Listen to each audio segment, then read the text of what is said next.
It's date night, so let's make something special for him or her. Miso Glazed Ahi Tuna. This dish is beautiful and tastes elegant, so let's get cooking. Measure out 4 tablespoons of sugar, 5 ounces of white miso paste, 2 tablespoons of mirin, 2 tablespoons of Shaoxing cooking wine or sake, and mix together. This is our marinade. Add about 1 pound of ahi tuna and let marinate for at least 12 hours.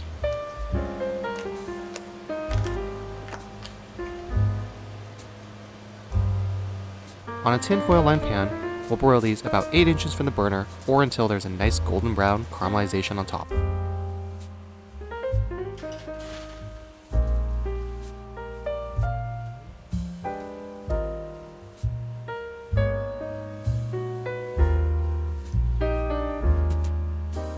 We'll plate up, and boom, you have a romantic date night dish. Serve it with some rice or potatoes. What a beautiful dish for your king or princess. Let me know what your favorite date night special is in the comments below.